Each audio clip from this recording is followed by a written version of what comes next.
Olá, boa tarde. Sexta-feira, 23 de outubro de 2020. Dia da Força Aérea Brasileira e dia do voador, do aviador. Dia do aviador. Está no ar o Boletim Guará. Nós começamos essa edição falando sobre o seguinte: veja agora o evento de assinatura da Carta Compromisso com o programa Cidades Sustentáveis. A intenção é que o candidato eleito firme compromisso em adotar medidas que promovam o desenvolvimento social, econômico e ambiental da cidade. Com o objetivo de que o candidato eleito à Prefeitura de São Luís, no pleito deste ano, firme compromisso em adotar medidas que promovam o desenvolvimento social, econômico e ambiental da cidade, aconteceu o evento Assinatura Carta Compromisso com o programa Cidades Sustentáveis. Elaboração de indicadores sociais, elaboração de planos de metas, justamente para quê? Para que a gente possa saber o que o candidato, então, eleito, o prefeito eleito, quer para os 4 anos da cidade. O documento, que é elaborado com a participação popular, inclui um conjunto de mais de 200 indicadores relacionados às diversas áreas da administração pública, orientações técnicas de apoio como planejamento e inclusão da sustentabilidade como premissa fundamental no planejamento urbano e nas políticas públicas, além de mecanismos de controle social e estímulo à participação direta da sociedade na gestão. Uma iniciativa da sociedade civil, é a sociedade civil colaborando para a modernização da gestão pública. Essa iniciativa do programa Cidades Sustentáveis existe desde o ano de 2012 e ela busca oferecer à gestão pública metodologias e ferramentas de desenvolvimento e planejamento mais sustentável para a cidade. Com a assinatura, os candidatos e até mesmo os partidos se comprometem em colocar em prática diversas iniciativas políticas públicas vinculadas ao tema. Caso sejam eleitos, eles estarão tendo acesso à plataforma Cidades Sustentáveis, que é uma plataforma onde vão ser inseridas informações sobre a cidade, possibilitando o quê? Um monitoramento, transparência e também facilitando a tomada de decisão por parte do gestor público, a partir do momento em que eles têm um monitoramento da Secretaria Municipal e da evolução dessas políticas públicas a qual ele está implementando.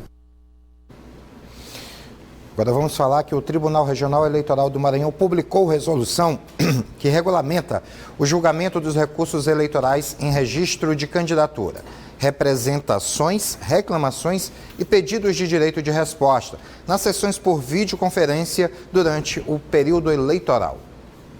O Tribunal Regional Eleitoral do Maranhão instituiu desde a última terça-feira resolução que regulamenta o julgamento dos recursos eleitorais em registro de candidatura em sessão realizada por videoconferência.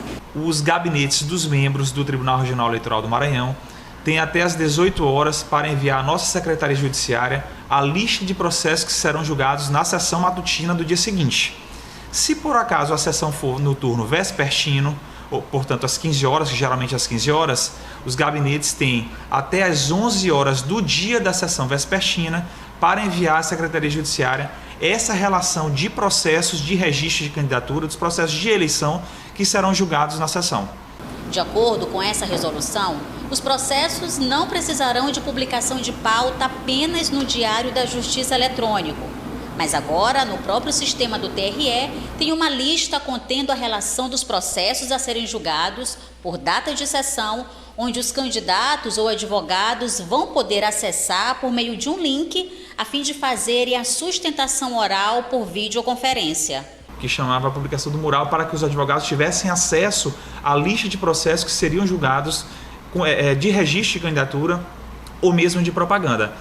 Tem também a outra modalidade, que são processos alheios aos processos de eleição, que é via Diário da Justiça. E agora, dado o momento que nós vivemos, está sendo através de lista que os gabinetes enviam para a Secretaria Judiciária. Essa lista de processos que serão julgados na sessão, ela é disponibilizada no site do Tribunal Regional Eleitoral do Maranhão, às 13 horas, para que os advogados tomem conhecimento dos processos que serão julgados na sessão seguinte. Inclusive, só nesta tarde, a Corte do TRE se reuniu por vídeo para julgar 23 processos de registro de candidatura dos mais diversos municípios do estado. Há muito tempo a gente vem fazendo sessão já por videoconferência, pelo menos até o final do mês continuará sendo por videoconferência. Hoje, por exemplo, a gente vai ter 23 processos de registro de candidatura que serão julgados na sessão. Defensorias Públicas e a OAB criam o Observatório de Cotas Raciais. A intenção é acolher denúncias de fraudes em cotas raciais. Foi por conta de denúncias em redes sociais que o assunto ganhou notoriedade. Os registros de pessoas com aparência que nem de perto demonstram ter características negras ou indígenas ou algum tipo de deficiência eram publicados e logo chamaram a atenção. Desde junho, a OAB, a Defensoria Pública da União e a Defensoria Pública do Estado, que são os órgãos competentes a legitimar uma ação em fraudes de cotas em universidades, concursos e editais, vem recebendo uma quantidade absurda de possíveis fraudes em cotas raciais. Na Universidade Federal do Maranhão, casos investigados no início do ano motivaram uma campanha. São casos de possíveis fraudadores da política de cotas, que abriram as portas para que novos processos fossem abertos. A ideia é fortalecer exatamente fiscalizando e monitorando denúncias de fraudes, ou ainda que não sejam fraudes, de irregularidades envolvendo as cotas raciais, para que as instituições responsáveis por essas seleções, por esses concursos, possam exatamente se adequar e apurar quando se tratar mesmo de casos envolvendo fraudes. Os indícios de fraude são grandes, mas a forma como as denúncias foram feitas podem não ter sido muito corretas. Foi isso que levou a OAB e as Defensorias Públicas do Estado e da União a criarem o Observatório de Cotas Raciais. A ideia é permitir que a responsabilização de quem cometeu o equívoco ou ajuste na realização da seleção se dê com as garantias que o nosso ordenamento assegura, com contraditório ampla defesa, com devido processo legal, com todos os elementos que informam um processo justo e adequado. Com o observatório, as denúncias vão ter caráter formal e regular e não ficam restritas ao universo da educação. O caso mais recente de violação à igualdade racial, étnica e religiosa foi o edital de um festival de músicas a ser promovido pela Prefeitura de São Luís. Neste caso, o erro foi corrigido a tempo. Foi feito a regularidade, a Prefeitura acabou com as categorias, colocou todas as formas de música em uma categoria única, foi abaixado os valores de preço e daí agora está legal o edital, não tem nenhuma ilegalidade, haja vista que todos agora estão na mesma proporcionalidade de forças, trazendo um equilíbrio que é aquilo que prevê a lei. Diz respeito total às regras de cotas, né? A gente percebe que algumas dessas pessoas, nem de perto, com seus olhos azuis, alguns até esverdeados, lembram pessoas que sejam de descendência negra ou indígena ou que tenha qualquer tipo de deficiência. Enfim, e muitas delas frequentando um dos principais cursos da Universidade Federal. Como tudo está voltando à quase normalidade, os teatros também já estão autorizados a reabrirem, mas por enquanto é apenas para visitação. Foram meses fechados, sem atrações, sem shows, sem os artistas. Os teatros e cinemas estão liberados, mas as medidas sanitárias não podem ser esquecidas nas casas. A portaria que prevê a retomada de atividades em cinemas e teatros de todo o estado foram publicadas pela Casa Civil. É com muita satisfação que o Teatro Arthur Azevedo anuncia o retorno gradual de suas atividades, atendendo a portaria número 75, de 19 de outubro de 2020, do Governo do Estado do Maranhão. Nesse primeiro momento, estaremos fazendo os agendamentos de pautas para visitação, fotografias e gravação de vídeos. O Teatro Arthur Azevedo recomenda às pessoas que estiverem adentrando ao teatro o uso da máscara. Nós estaremos disponibilizando totem, como estação de álcool, e medidor de temperatura. Esses agendamentos podem ser feitos nos horários de 14 às 17h30, de segundas às sextas-feiras. As regras vão ser aplicadas também em eventos já marcados para este final de ano, como as semanas do teatro e de dança. No entanto, foram necessárias adaptações ao ambiente virtual. Buscamos uma semana onde não colocasse em risco o nosso público e os artistas participantes dela, mas que ainda assim eles buscassem uma interação e uma troca de afetos, saberes e experiências. As semanas, elas acontecem semana de dança de 6 a 13 de dezembro e a semana de teatro de 13 a 20 de dezembro. E todas em um ambiente online. Então pensamos em... Depois do intervalo, vamos saber detalhes sobre a volta da Feirinha São Luís. É um instante só. Fique em casa.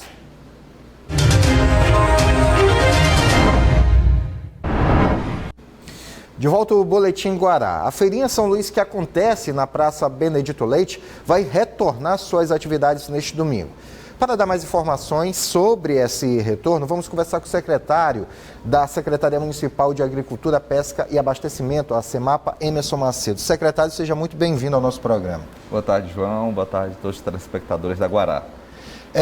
Como é que está sendo preparado esse retorno da feirinha? De que forma que a Secretaria se organizou, tendo em vista o momento que ainda estamos passando? Sim, com certeza.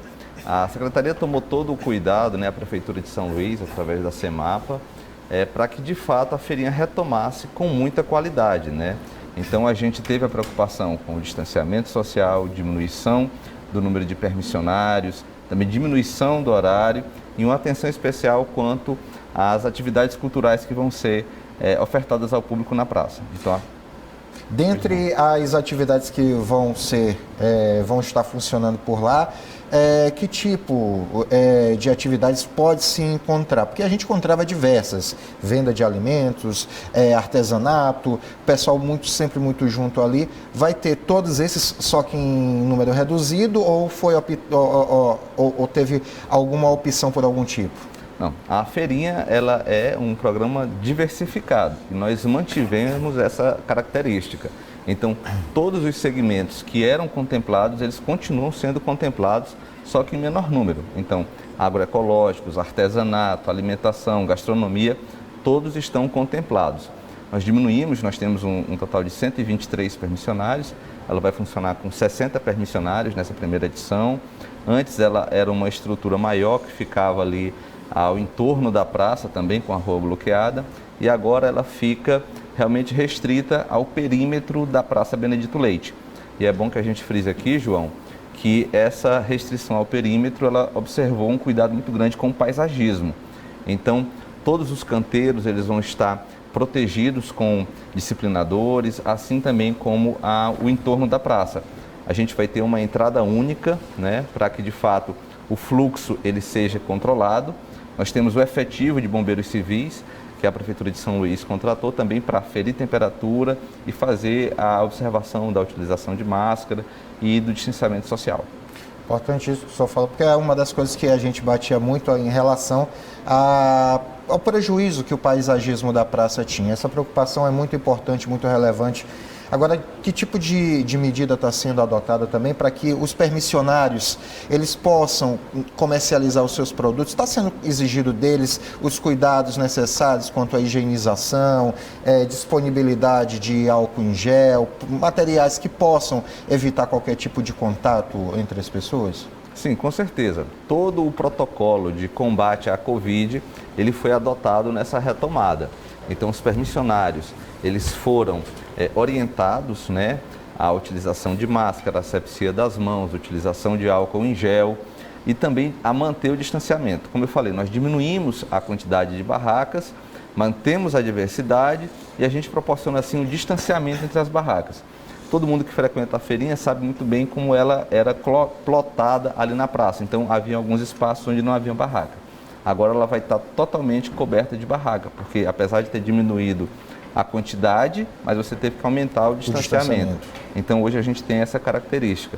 Praça de alimentação, espaço kids, a localização também da tenda da Secretaria Municipal de Saúde, enfim. Então nós temos ali toda a diversidade que a gente tinha antes, porém com mais conforto e também ali mais aconchegante, dentro da praça. Certo. No meio da semana, quando nós falamos aqui sobre o retorno da feirinha, é importante até frisar, alguns questionamentos eu fiz questão de fazer aqui. Seria interessante ter as respostas, até por isso a gente agradece a vinda do secretário para poder dar essas respostas. Como é que seria o comportamento tanto desses permissionários como do público e o principal em relação às apresentações culturais? Porque essa é uma preocupação. Quando se tem atração cultural, normalmente as pessoas se motivam mais por conta disso. Como é que foi pensado em relação a isso, para que não haja nenhum tipo de aglomeração, nenhum desrespeito às normas, secretário? Bem, a programação cultural da feirinha, ela ficou agora realmente de forma mais reduzida. Nós não vamos ter aquela apresentação cultural tão intensiva como a gente tinha antes.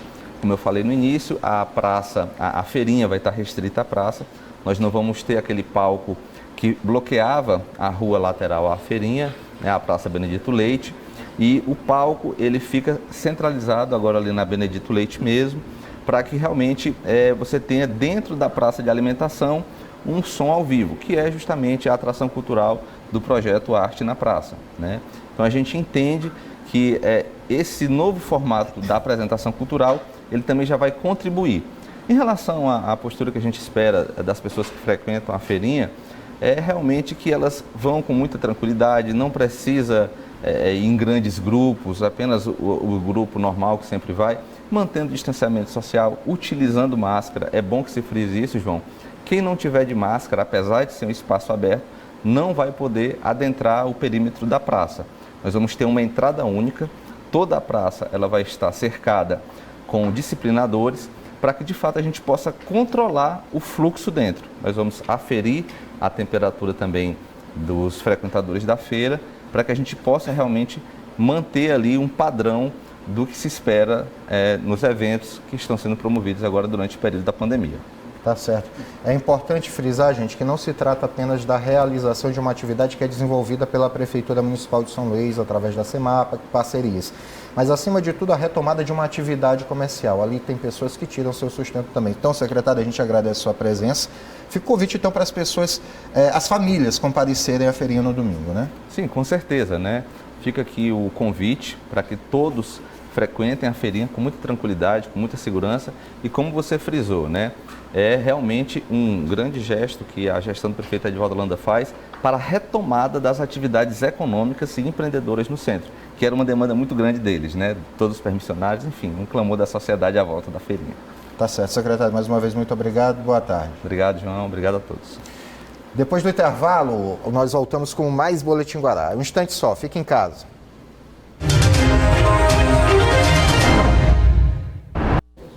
De volta ao Boletim Guará, vamos ver os últimos dados gerais da Covid-19 no estado do Maranhão.